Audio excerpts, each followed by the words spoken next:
spoke it, he did something. He spit on the ground and anointed the man's eyes. He spit on the ground and he anointed the man's eyes and he told him, go. Now, how can a blind man go? Tell me that. He don't know where he's going. He's been begging, had people to lead him. But here Jesus didn't tell the disciples to lead him to the pool. He told the man, now go. And so now you can say, well, it was his sense of smell that brought him to the water. Well, it could be. But let's just say, for argument's sake, he couldn't breathe. His sinuses was messed up where he couldn't smell nothing. But because when Jesus spoke and said, go wash, the Bible says long means sent. So the man's spirit quickened on the inside of him and said, I must go to where manifestation is.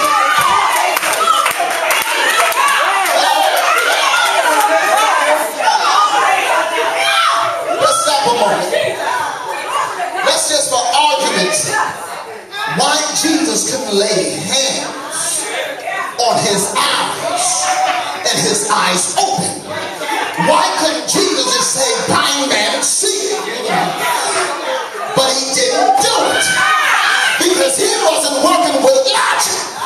And everybody's trying to figure out God, and God said, I gotta do something that will blow your mind. So he spit into dust. First of all, God help me tonight. First of all, this man spit in the ground. Wow. It's in the mix. Spit. It's in the mix. It's in the mix. He spit dust and dirt. People been walking on it. Aaron's been walking on it. No telling what has happened in his dirt. Isn't that amazing? How Jesus would take something that is nasty and use it and apply it, and then miracles happen on him. A lot of people are looking for great things, but you must go through something that is nasty and dirty, so that when you come out, you will know that I've been washed.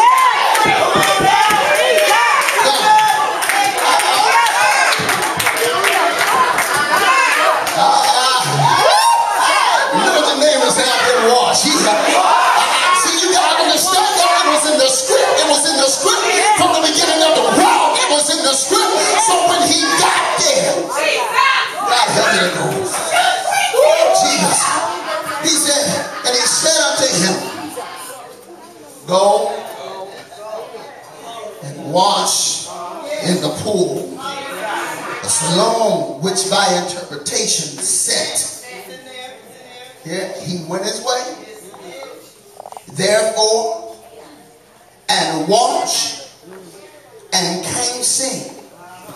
Now, let's pause for a moment.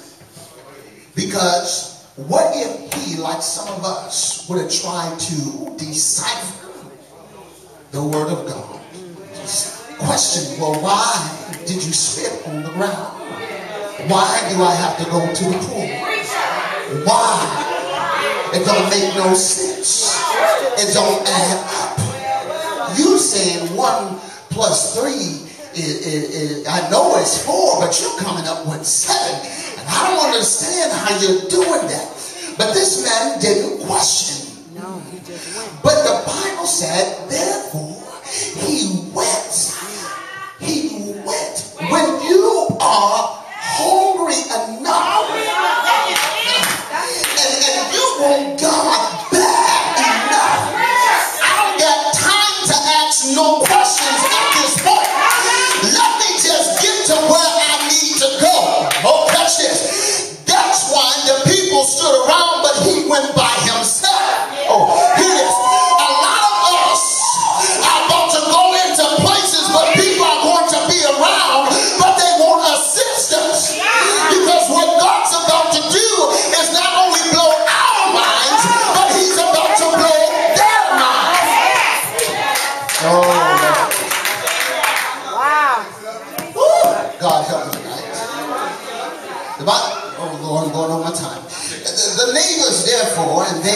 before had seen him, and they knew that he was blind.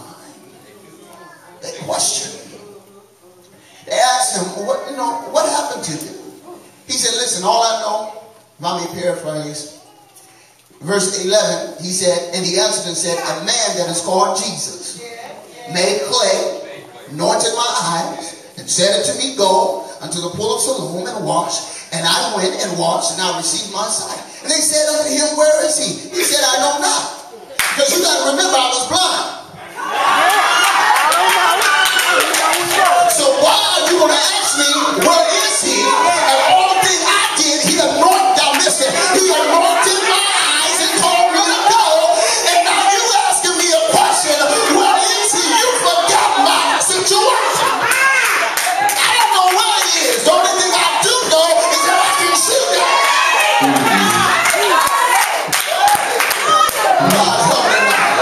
How did he bless him? Listen, I don't know when he did it, how he did it, but one thing I know, he did it.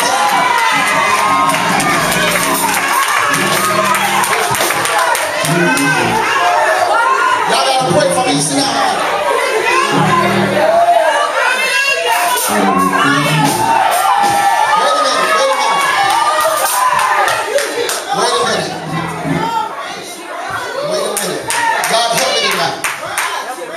Verse 13. God gets a blessing. Why did he do it for you? How come he did it for you?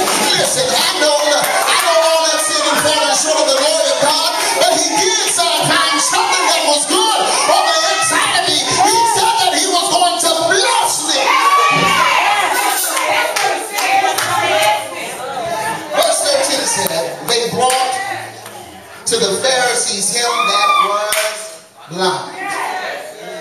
And it was a Sabbath day when Jesus made the clay and opened his eyes. Then again the Pharisees also asked him, how had he received his sight? He said unto them, he put clay on my eyes, and I watched, and I do see. Therefore said some of the Pharisees, this man is not of God, because he keepeth not the Sabbath day. Others said, how can a man that is a sinner do miracles? And there was a division among them. And he said unto the blind man, what sayest thou of him that hath opened up thine eyes? He said, he is a prophet. But the Jews did not believe concerning him, and he had been blind and received his sight until they called the parents of him, and they had received his sight. And they asked him, saying, is this your son, who was born blind? How then doeth he now see? His parents answered him and said, we know this is our son. The mother was like, I carried him 9 months. I didn't know to him. I know this is mine. But by what means he now seeth, we know not. Or how hath opened his eyes, we know not. He is of age. Ask him. He shall speak for himself. These words spake his parents because they feared the Jews. For the Jews had agreed already that if any man did confess that he was Christ, he should be put out of the synagogue. Therefore said his parents, he is of age. Ask him. Then again called the man that was blind and said unto him, give God the praise. We know that this man is a sinner. He answered and said, whether he be a sinner or no, I know not. One thing I know, that whereas I was blind, now I see.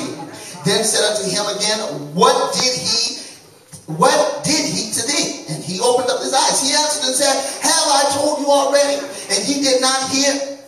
Wherefore, when you hear it again, will you also be his disciples? Catch this. Now I'm just going to summarize on this, because there's another point that I want to get to. Here, the man already told him. They already see the sign. They see the miracle. But because they so religious, and they don't want things to happen, and because it was a Sabbath day, you couldn't do nothing on the Sabbath day, Jesus always broke the law. Jesus